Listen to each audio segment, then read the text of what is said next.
Well, this is a strange one. I don't know about you people from Sydney. So, it's from Kathy Newman, which strikes me as somewhat unlikely.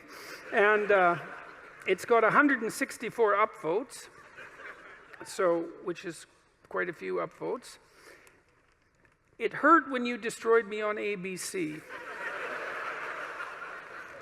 Now, I don't know if that's referring to last night or so many months ago, but I have enrolled in university to get my facts right. Yeah, well, that probably won't work.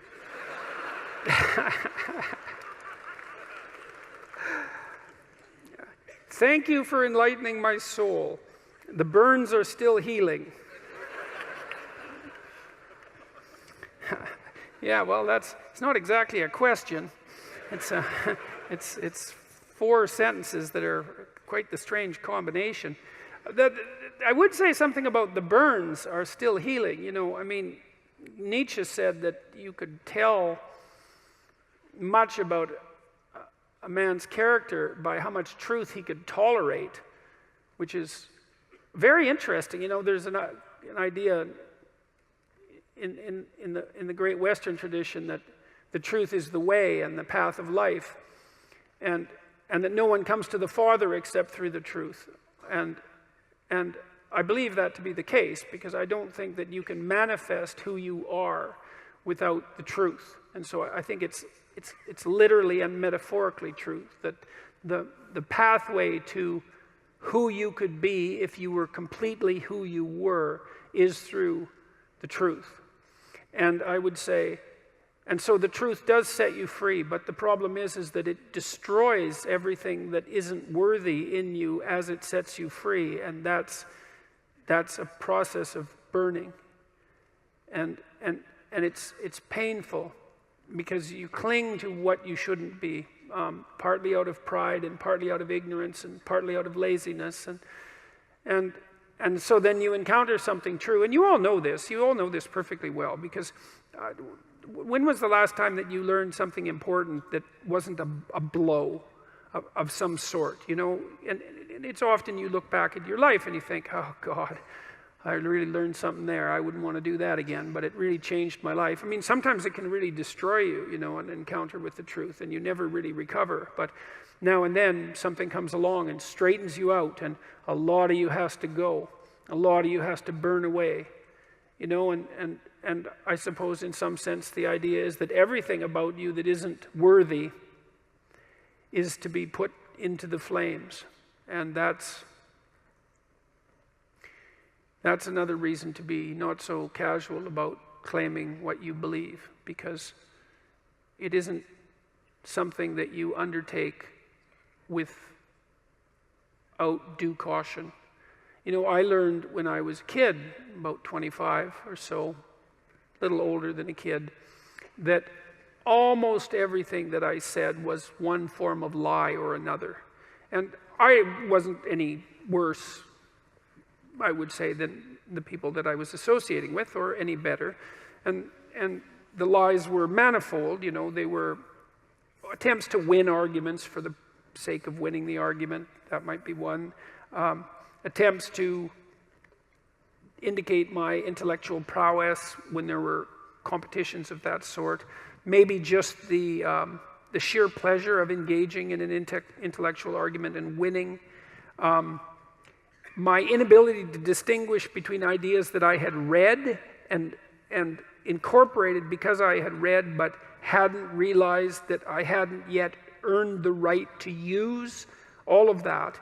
And, you know, I had this experience that lasted a long time. Well, I would say it's really never gone away.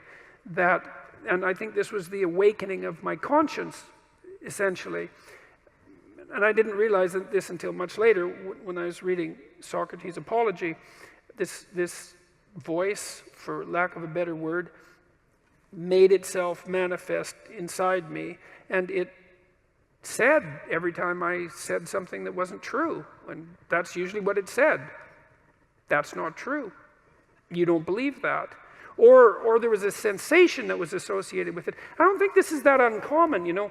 I asked my psychology classes for many years in a row if they had an experience, this experience, that they had a voice in their head, let's say, it's a metaphor, or a feeling that communicated to them when they were about to do something wrong.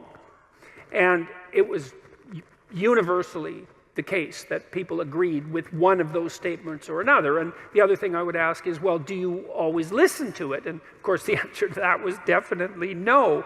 But that's also very interesting, you know, that you can have this faculty, this conscience. This seems to me to be very tightly associated with the idea of free will, is that you can have this internal voice, this daemon, the root word for democracy. Oh yes, I didn't finish that story. So yes, well, it's important. Well, so Socrates' daemon told him it was his moral guide. And democracy appears to be predicated on the idea that the polity will function if people attend to their consciences. That's the overlap of those conceptualizations. And well, first of all, I think that's the case, you know, and it makes a certain amount of logical sense. I mean, if we assume that the political state is something like the emergent consequence of the decisions of all its citizens, we would assume that the wiser the decisions of the citizens, the more upright and functional the state. I can't see how it could be any other way. And perhaps those who are the most upright, who listen to their consciences more carefully, even play a disproportionately powerful role. It's certainly possible. So, anyways, back to truth. Well, you know, I learned that so much of what I was doing was false. And I think I learned this. See, there's a reason that this came to me so clearly. I was trying to understand why people did terrible things. And I was really concentrating on the terrible, terrible things that people do. And I was interested in Auschwitz, for example, and not as a political phenomenon, but as a psychological phenomenon. I was curious about how you could be an Auschwitz guard. And I wasn't really curious about how you could be one, because, well, you could be one, of course. I was more curious about how I could be one, being such a good person as I thought I was. But I also knew that many people did many terrible things during the 20th century, and the idea that I was somehow better than them, or that I should assume a priori that I was better than them, and that I wouldn't have made the same choices or worse had I been in the same situation, was a very, very, very dangerous supposition. And in fact, a sufficiently dangerous supposition to bring about the very danger that I assumed was worth avoiding. I had this idea, you know, that what had happened, especially in Nazi Germany, but also in the Soviet Union, shouldn't happen again.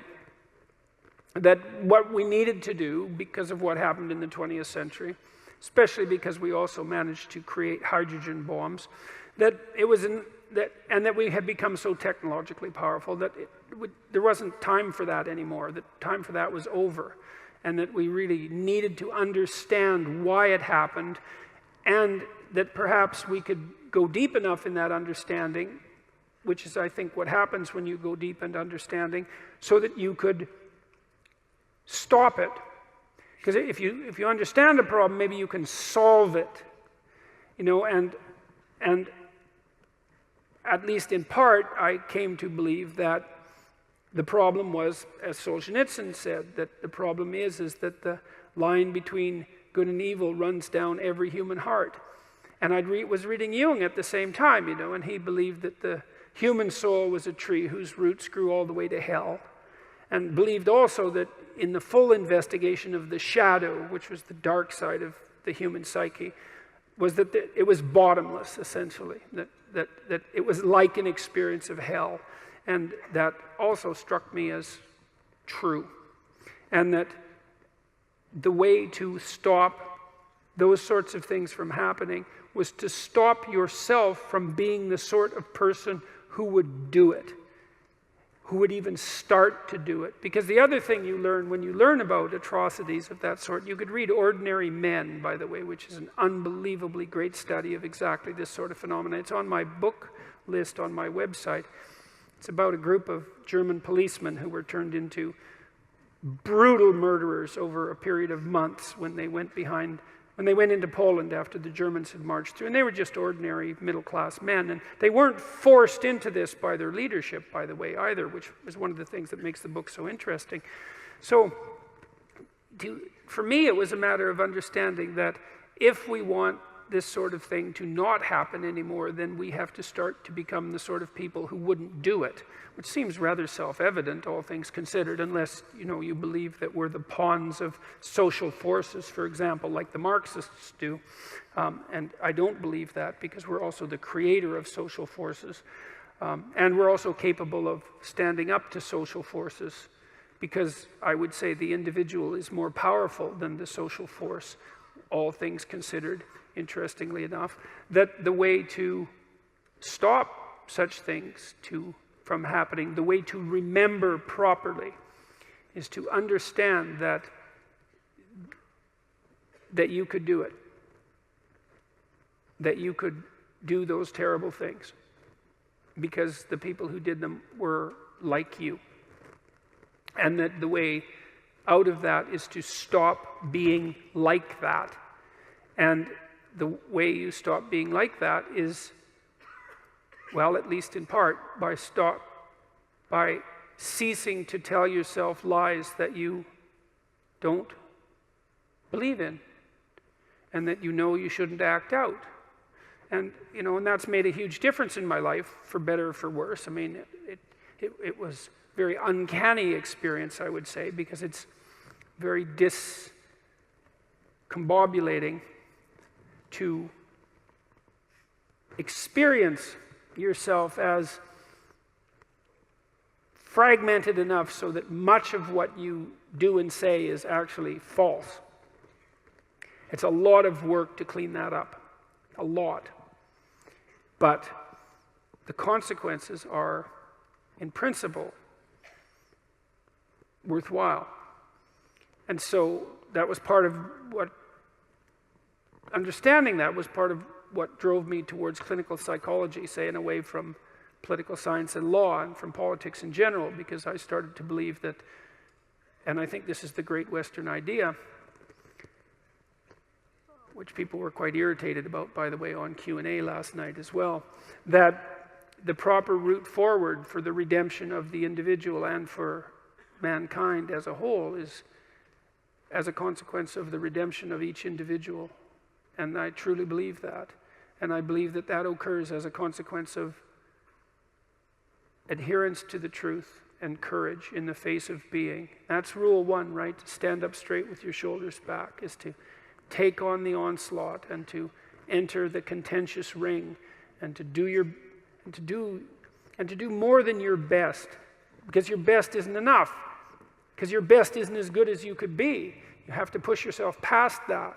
And that's, as far as I can tell, where you find what you need in life. You find the meaning that sustains you in life, and you find the patterns of action that redeem the world, both at the same time. I mean, life is a very difficult business.